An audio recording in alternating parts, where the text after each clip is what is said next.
नमस्कार। कार्यक्रम में आप सभी दर्शकों का स्वागत है, अभिनंदन है। कहा गया है कि बेजुबान है ये पशु, अपनी तकलीफ बता नहीं सकते, बीमार हो अगर ये खुद दवा खा नहीं सकते, फर्ज है हमारा कि हम इनका ध्यान रख सके, सही समय पर इनका इलाज करके इनकी जान बचा सके। जी हाँ, पशुधन का हमारे जीवन में बहुत ही महत्वपूर्ण स्थान है। पशुओं में रोग नियंत्रण एवं रोकथाम किस प्रकार होना चाहिए, इस विषय पर आज हम चर्चा करने जा रहे हैं। बहुत ही महत्वपूर्ण विषय है और इस विषय पर जानकारी देने के लिए हमारे कार्यक्रम में विशेष रूप से आमंत्रित हैं डॉक्टर कनिका जी। डॉक्टर साहब, हम आपका कार्यक्रम में स्वागत करते हैं, अभिनंदन करते हैं। डॉक्टर कनिका जी पशुपालन विभाग में पशु चिकित्सक के पद पर कार्यरत है और वर्तमान में पशु चिकित्सालय जुनगा में अपनी सेवाएं दे रही है। मेरे साथ मेरे सहयोगी अमित जी भी कार्यक्रम में मौजूद हैं। मैं इनका भी स्वागत करता हूं, अभिनंदन करता हूं और इनसे अपेक्षा करता हूं कि कार्यक्रम को आगे बढ़ाते हुए डॉक्टर कनिका जी से आज के विषय पर जो है ये संवाद को स्थापित करें। जी जोशी जी, धन्यवाद। मैम, जैसे हम बात कर रहे हैं पशुओं में रोगों के बारे में, तो हम देख रहे हैं कि अभी इस टाइम मॉनसून का सीज़न है और बारिश कंटिन्यू है, तो इसमें देखा जाता है कि मुख्य तौर पर रोग कई बार आ जाते हैं, इंसानों में भी, जानवरों में भी। तो अगर हम पशुओं में बात करें तो कौन कौन से रोग जो हैं आजकल मुख्यतः देखे जाते हैं? हाँ, आपने सही कहा कि आजकल बरसात का समय है और बरसात के समय में ज़्यादा नमी होने के कारण और उमस होने के कारण कई प्रकार के विषाणु जीवाणु उत्पन्न होते हैं और जो हमारे कीट हैं, मक्खियाँ हैं, मच्छर हैं, चिचड़ पीथड़ हैं, ये भी बहुत ज़्यादा मात्रा में उत्पन्न होते हैं। इनकी वजह से बहुत सारे रोग पशुओं में होते हैं बरसात के समय में। कुछ जो रोग हैं वो एक पशु से दूसरे पशु में फैलते हैं और कुछ जो हैं जानलेवा भी होते हैं। तो बहुत विषाणु जनित रोग जैसे मुंह खुर की बीमारी है, जिसे कई जगह पे खुरपक्का मुंह पक्का रोग भी कहा जाता है। ये बीमारी बरसात के समय में बहुत देखने को मिलती है। इस बीमारी में पशुओं में के मुंह में छाले पड़ जाते हैं, खुरों के बीच में छाले पड़ जाते हैं। पशु जैसे छाले, मुंह में छाले हैं तो पशु ठीक से अपना घास या आहार नहीं खा पाता है, मुंह से लार आना शुरू हो जाती है। और जो अगर पशु गर्भावस्था में है तो उसका भ्रूण गिर जाता है, जो छोटे बछड़ा बछड़ी हैं उनकी मृत्यु हो जाती है। इसमें जो हमारे पशुपालक हैं, अगर उन्हें लगे कि जो मोटे लक्षण हैं इसके, जैसे कि बुखार, बहुत तेज़ बुखार आता है, इसमें 104 106 डिग्री फ़ारेनहाइट तक पशु का बुखार चला जाता है और पशु को भूख कम लगती है, दूध उत्पादन कम हो जाता है, मुंह के चारों तरफ छाले देखने को मिलते हैं, मुंह से लार निकलती है। तो इससे हमें ये पता लगता है कि हमारे पशु को मुंह खुर की बीमारी हो गई है। डॉक्टर साहब, जैसे कि आप बता रहे हैं कि इस जो बरसात का जो मौसम है जी, इस मानसून के दौरान जो है विभिन्न प्रकार के रोग होते हैं और आपने इसके लक्षणों के बारे में भी कहा। हम एक एक रोग के बारे में लक्षण पूछेंगे। जी।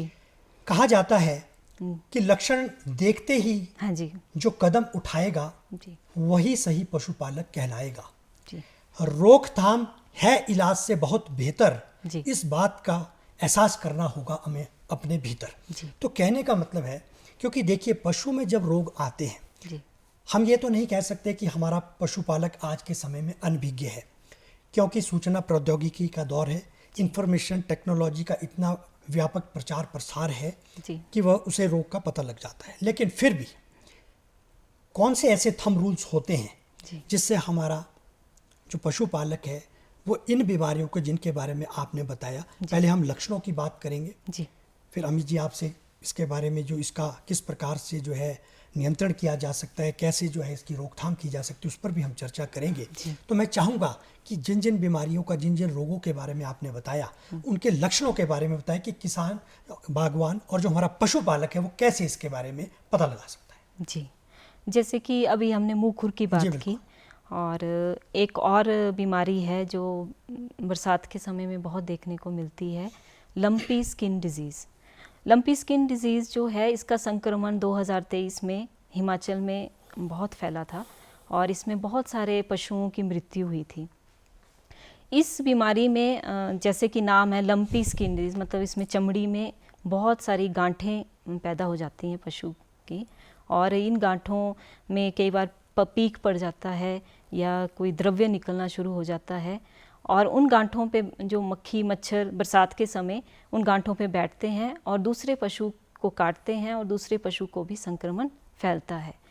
लंपी स्किन डिजीज़ में बहुत सारा देखने को मिलता है कि एक पशु से दूसरे पशु में बहुत तेज़ी से ये फैलता है। इसमें बहुत तेज़ बुखार आता है, जैसा मैंने बोला कि शरीर में गांठें हो जाती हैं। ज़्यादातर गांठें आपकी गर्दन और पूंछ के हिस्से में आपको देखने में मिलेंगी। दूध का उत्पादन तो कम हो जाता है क्योंकि बुखार की वजह से पशु कमज़ोर हो जाता है, और खाना पीना कम हो जाता है पशु का। कई बार ये देखने को मिला है कि जो पैरों और टांगों में सूजन होती है इसमें, और कई बार जो थोड़ा कमज़ोर पशु है उसकी मृत्यु भी हो जाती है। डॉक्टर साहब, इसी से जुड़ता एक प्रश्न मेरे जहन में आया।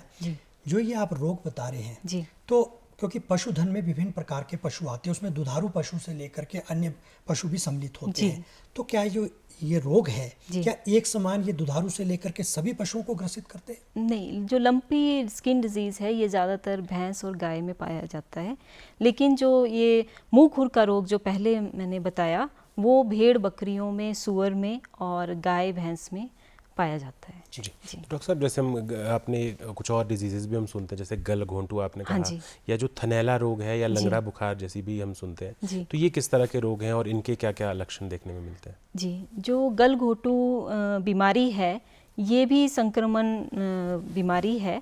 ये जीवाणु जनित है, एक बैक्टीरिया की वजह से होती है।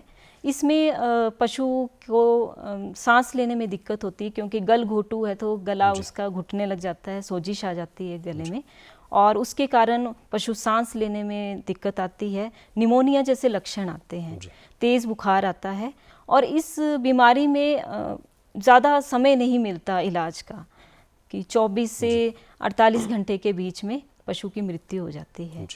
तो इसमें सबसे ज़्यादा जो सेप्टिसीमिया जिसको बोलते हैं, हीमोरेजिक सेप्टिसीमिया अंग्रेज़ी में इसको बोलते हैं, इसमें जो है पशु के जो लंग्स हैं उसमें इन्फेक्शन हो जाता है और एकदम से पशु की मृत्यु हो जाती है। जिस तरह से मैम, जैसे हम देखते हैं कि पशु जो है मेन जो काम है वो पशुपालक का उसमें रहता है रोल, तो जब हम रोगों की बात करते हैं तो क्या ये जूनोटिक डिजीज़ हम जब सुनते हैं मैम कि जानवरों से मनुष्यों में होने वाली, तो ये क्या ये जूनोटिक भी हैं ये डिजीज़ मैम?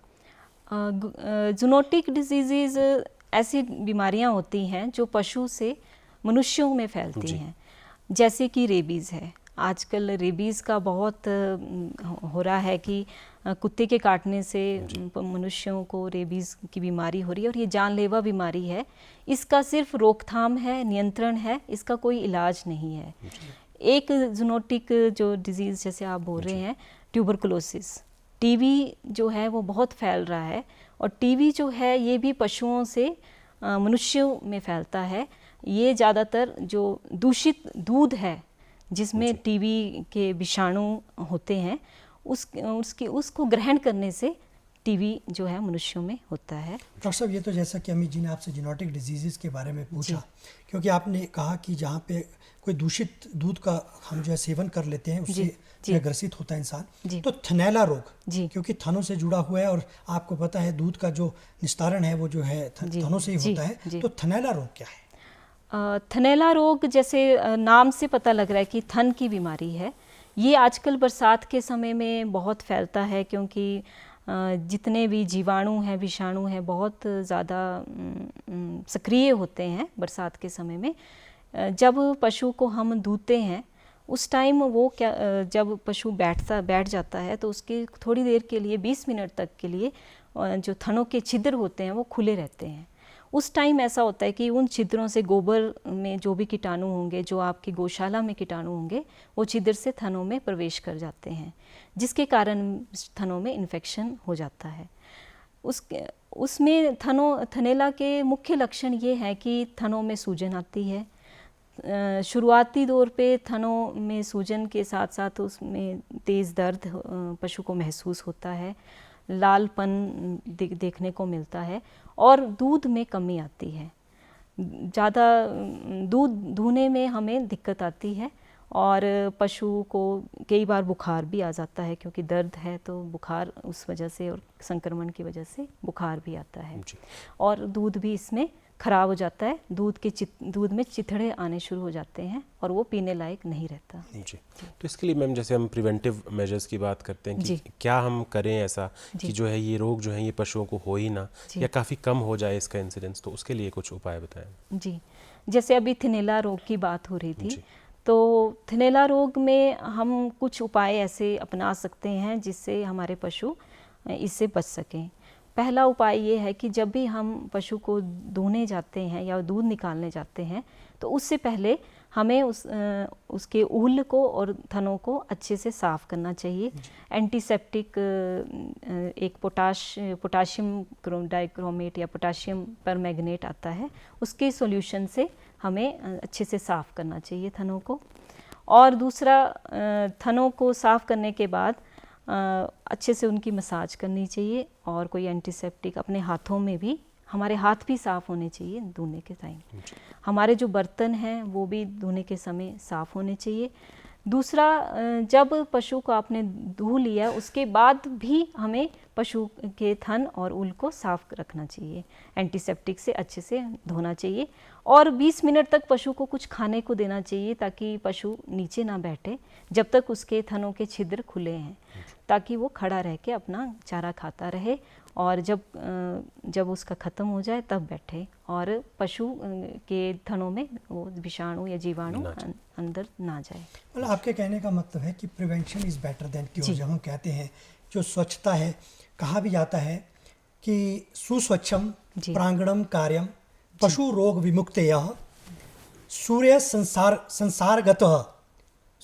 संसारगतः च परजीवी कृत्रिमो नश्यति। कहते हैं कि जब हम स्वच्छता रखते हैं, प्रांगण से हमारा अभिप्राय होता है जो उसकी गौशाला, उसको हम स्वच्छ रखते हैं तो हमारा जो पशु है रोग से विमुक्त रहता है। और सूर्य संसारगतः कहते सूर्य का प्रकाश, हवा, वायु, बिल्कुल जो कहते हैं ना मौसम के अनुकूल जो हमें परिस्थितियाँ चाहिए होती, यदि वो अनुकूल हो तो उससे जो हमारे परजीवी आते हैं उनका भी नाश कहीं ना कहीं हो जाता है। क्या कहना चाहेंगे डॉक्टर साहब? बिल्कुल सही कहा आपने कि हमारी अगर गौशाला साफ़ सुथरी होगी, सूखी होगी, तो उसमें जितने भी चीचड़ पिथड़ जो भी पैरासाइट हैं वो उत्पन्न नहीं होंगे।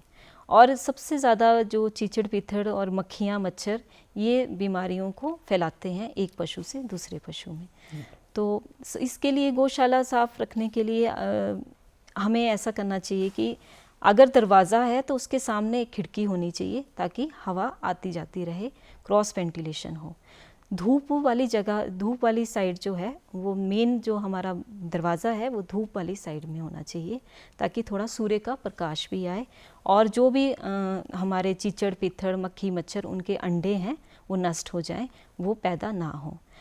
और गौशाला में जो आपका गोबर है, मूत्र है, उसका सही से निपटान होना चाहिए। उसको समय समय पर हमें बाहर उठाना चाहिए, उसको प्रॉपर तरीके से उसका निपटान करना चाहिए। और अगर आपके पशुओं में फिर भी अगर कोई पैरासाइट्स हैं, चीचड़ पीथड़ की समस्या है, तो हमें कीटनाशक का उपयोग करना चाहिए। कीटनाशकों का हफ्ते में 2 बार अपने ओबरे या गौशाला में स्प्रे करना चाहिए। और जो अगर पशु के ऊपर हैं तो उसके लिए भी दवाइयाँ आती हैं, डिपिंग की दवाइयाँ आती हैं टॉपिकल, वो कीटनाशक हमें पशुओं में लगाने चाहिए। और चिचड़ पिथड़ जो है वो 4 फुट की हाइट तक जो है वो चढ़ता है और वहाँ पे जो छोटे छोटे दरारें होती हैं दीवारों पे, उनमें अपने अंडे देते हैं। तो उसके लिए हमें 4 फुट की हाइट तक, गौशाला की हाइट तक, वहाँ पे चूने का लेप रखना चाहिए या मिट्टी से लेप कर देना चाहिए। कोई भी दरार नहीं होनी चाहिए जिसमें वो छुपकर अंडे दे, क्योंकि एक चिचड़ लाखों अंडे देता है। तो उसमें अगर अंडों को हम नष्ट कर देंगे तो ये समस्या पूरी तरह से ख़त्म हो जाएगी। जैसे आपने मैम कुछ विषाणु जनित रोग कहे, तो हम देखते हैं कि विषाणु जनित जो रोग होते हैं ज़्यादातर उनकी जो है दवाइयाँ एक तरह से उपलब्ध नहीं होती हैं, तो उसके लिए वैक्सीन्स वाला कुछ कॉन्सेप्ट होता है। तो किस तरह से जो टीकाकरण है मैम जिसे हम कहते हैं, तो टीकाकरण किस तरह से किया जाना चाहिए और जो हमारा पशुधन है उसको सेव कर सकें, और क्या क्या उसका कैलेंडर रहता है, यानी कि कितने कितने समय में और किस किस महीने में किया जाता है? विषाणु जनित जो भी बीमारियां हैं उनका कोई मतलब सटीक इलाज नहीं है। वो कई बार ऐसा होता है कि हम सिर्फ सहायक इलाज ही कर पाते हैं। इसमें सबसे बेस्ट ये है कि हम उनके बचाव के लिए अपने पशुओं को टीकाकरण कराएं। तो हमारे जो सरकार द्वारा केंद्र सरकार द्वारा एक प्रोजेक्ट चलाया गया है, NADCP प्रोजेक्ट है, national animal health disease control programme है। इसके तहत विभिन्न पशुओं को विभिन्न कैलेंडर के हिसाब से, जैसे आपने कहा, निशुल्क टीकाकरण किया जाता है हमारे विभाग द्वारा। तो जैसे मुंह पक्का या खुरपक्का रोग है या FMD रोग है, इसके लिए साल में 2 बार टीकाकरण किया जाता है 6-6 महीने के अंतराल में। एक होता है बरसात से पहले, एक होता है बरसात के बाद।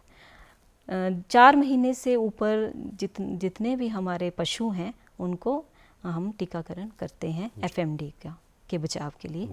और इसके अलावा जो लंपी स्किन डिजीज़ जिसके बारे में अभी बात हुई थी, इसका भी टीकाकरण साल में 1 बार किया जाता है। ये भी 4 महीने से ऊपर वाले जितने भी पशु हैं उन सबको किया जाता है। 1 ml की डोज रहती है और सब कट लगाते हैं इसको, और ये भी निशुल्क हमारे विभाग द्वारा सभी पशुओं को किया जाता है। इसके अलावा गलघोटू और लंगड़ा बुखार की इकट्ठे वैक्सीन आती है, ये भी साल में 1 बार लगाई जाती है बरसात से पहले। भेड़ बकरियों में PPR एक बीमारी है, उसमें भेड़ बकरियों को दस्त लगते हैं। ज़्यादा छोटे पशु हैं तो ज़्यादा मोर्टेलिटी होती है, बहुत सारे पशु मर जाते हैं। इसके लिए भी हमारे विभाग द्वारा निशुल्क टीकाकरण भेड़ बकरियों को कराया जाता है। डॉक्टर साहब, जैसे कि आपने केंद्र प्रायोजित कार्यक्रम राष्ट्रीय पशु रोग नियंत्रण कार्यक्रम की बात करी जी, क्योंकि जब आज हम हिमाचल प्रदेश के परिप्रेक्ष्य में बात कर रहे हैं तो हिमाचल प्रदेश की कौन कौन सी योजनाएं हैं जब हम पशु रोग नियंत्रण एवं रोकथाम की बात करते हैं? जी, हिमाचल प्रदेश में हमारे अभी शुरुआती दौर पे अभी 1 साल से हमारे एम्बुलेंस जो पशु संजीवनी एम्बुलेंस है वो स्टार्ट की है हमने। 1962 टोल फ्री नंबर है, आप उस पर संपर्क कर सकते हैं जब भी आप पशुपालक को किसी भी प्रकार की ज़रूरत है। इसके अलावा हम इन एम्बुलेंसेस के थ्रू पशुओं में वैक्सीनेशन का काम कर रहे हैं, टीकाकरण का काम कर रहे हैं। मोबाइल वेटनरी यूनिट्स हैं, हाँ जी। जहाँ भी दूर दराज के इलाके हैं जहाँ कोई पहुँच नहीं पाता है तो वहाँ इन एम्बुलेंस के थ्रू हम टीकाकरण किया जा रहा है। और सर, ये जो संजीवनी परियोजना है ये क्या है? पशु संजीवनी लेकर घर द्वार तक जो चिकित्सा की कहते हैं ना कि मुहैया करवाना उनको, तो इसके बारे में क्या कहना चाहिए? देखिए, जो हमारे गांव हैं हिमाचल में बहुत ही दूर दराज इलाके हैं, स्कैटर्ड इलाके हैं, तो इसमें कई बार ऐसा होता है कि हम लोग भी नहीं, हमारी पहुंच भी नहीं हो पाती है, और वो उन लोगों को जो ज़रूरत होती है तो उसको पूरा करने के लिए ये मोबाइल यूनिट्स चलाए गए हैं, पशु संजीवनी यूनिट्स चलाए गए हैं। तो इसमें कोई भी किसान या पशुपालक है, अगर उसके पशु में कोई बीमारी है या कोई भी किसी भी प्रकार की शल्य क्रिया की प्रॉब्लम है या कुछ भी करना है, तो वो 1962 पे आप कॉल कर सकते हैं और वो आपको निशुल्क आपकी जो ट्रीटमेंट है वो पशु की करते हैं उसमें। तो इसमें मैम जैसे हम बीमारियों की रोकथाम की बात करते हैं तो वो हमेशा बोलते हैं कि prevention is better than cure, कि इलाज से अच्छा है कि आप उसे रोक ही लें। तो जैसे आपने पहले कहा कि स्वच्छता जो है एक ज़रूरी है अपने जो भी गौशाला है, उसके अलावा जैसे हम देखते हैं मैम कि मोस्टली जो बीमारियाँ होती है वो कई बार अन्न जनित होती है या हम बोलें चारा जनित होती है पशुओं में। तो जो पौष्टिक आहार है पशु के लिए वो कितना महत्वपूर्ण है, उसकी क्या भूमिका है अगर हम बात करें रोगों के संबंध में? जी, देखिए 70% तक की जो बीमारियां हैं वो हम उनकी रोकथाम कर सकते हैं सिर्फ अपने पशुओं के अच्छे प्रबंधन से। अगर हम पशुओं को पौष्टिक आहार दे रहे हैं, उनको समय पर लवण मिक्सचर दे रहे हैं और साथ में जो भी उनकी ज़रूरतें हैं 6-6 महीने के अंतराल में कीड़े की दवाई वगैरह दे रहे हैं, तो इस प्रबंधन से 70% की बीमारियां जो हैं वो रुक जाती हैं, उनका रोकथाम हो जाता है। तो पौष्टिक आहार में बहुत सारी चीज़ें आती हैं, जिसमें पौष्टिक आहार का मतलब होता है बैलेंस डाइट, जिसमें सारे पोषक तत्व हों, जैसे कैल्शियम, मिनरल्स, विटामिन्स, आपका सूखा चारा भी आता है, हरा चारा भी हो, साथ में जो आप दाना वगैरह देते हैं वो भी हो, तो साथ में आपका जो मिनरल मिक्सचर या लवण मिश्रण है वो भी हो, और साथ में नमक, जो हम आयोडाइज्ड नमक खाते हैं वो भी पशुओं को हमें देना चाहिए।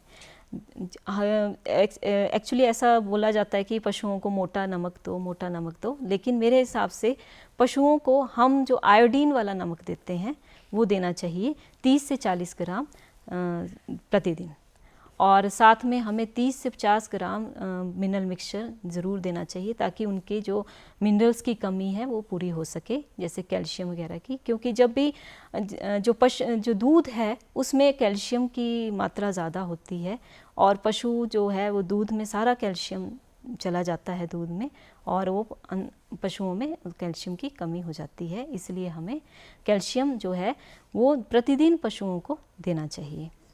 और अगर कैल्शियम जब ब्याने के टाइम जब पशु में कैल्शियम की कमी हो जाती है, तो कई बार ऐसा देखा गया है कि पशु इतना कमज़ोर हो जाता है और उसकी मांसपेशियों में इतनी अधरंग जैसी कंडीशन आ जाती है और वो लेट जाता है और अंततः पशु की मृत्यु हो जाती है। तो पशुओं को पौष्टिक आहार बहुत ज़रूरी है, और अगर हम पशुओं को पौष्टिक आहार और बैलेंस्ड आहार देते हैं तो 70% से ज़्यादा बीमारियां जो हैं वो रुक सकती हैं।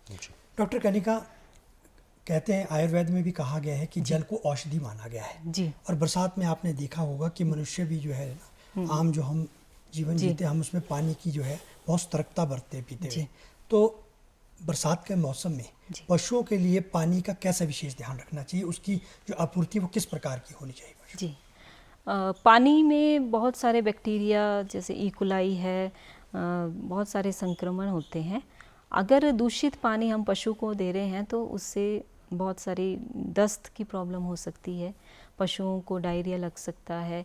जैसे मनुष्यों को दूषित पानी पीने से उनके पीलिया हो जाता है, दस्त हो जाते हैं, और अंततः डिहाइड्रेशन, पानी की कमी हो जाती है शरीर में, और कई बार ज़्यादा डिहाइड्रेशन हो जाए तो कई बार मृत्यु भी हो जाती है। तो हमें हमेशा पशुओं को साफ़ नलके का पानी, साफ़ पानी देना चाहिए। अगर बरसात के समय में तालाब और नदी का पानी नहीं देना चाहिए, क्योंकि उसमें संक्रमण ज़्यादा होता है। तो साफ़ पानी और पर्याप्त मात्रा में हमें 25 से 30 लीटर पानी ज़रूर देना चाहिए पशु को। और इसी जैसे दूषित पानी की बात कर रहे हैं मैम, जब हम देखते हैं कि कई जो पशु हैं उन्हें जोंक जो है वो लग जाती है, तो उसके लिए कैसे, उसके बाद उसका नियंत्रण कैसे किया जाए अगर वो लग गई तो? जोंक हमेशा पशु के नाक के अंदर जाती है जब वो पानी पी रहा है, और कई बार ऐसा होता है कि हमें पता नहीं लगता, जब वो ब्लड आना शुरू हो जाता है या खून आना शुरू हो जाता है नाक से, तब हमें पता लगता है कि इसमें जोंक है। तो इसमें घरेलू उपाय जो हैं वो भी कर सकते हैं किसान, जैसे नमक का पानी है, उसका नमक का सैचुरेटेड सॉल्यूशन, जैसे नमक को पानी में घोलते रहिए, जब वो घुलना बंद हो जाए उस सॉल्यूशन को नाक में डालिए, तब भी जोंक निकल जाती है। अगर फिर भी ना निकले तो हमारे जो स्थानीय पशु चिकित्सक हैं उनसे बात करें। कुछ दवाइयाँ ऐसी हैं जिससे हम जोंक को बाहर निकालते हैं। डॉक्टर कनिका, आप हमारे कार्यक्रम में आई, इतनी महत्वपूर्ण जानकारी आपने आज के विषय पर संपूर्ण परिप्रेक्ष्य में दी, इसके लिए आपका बहुत बहुत धन्यवाद। तो दर्शकों, अब हमें दीजिए अनुमति। नमस्कार।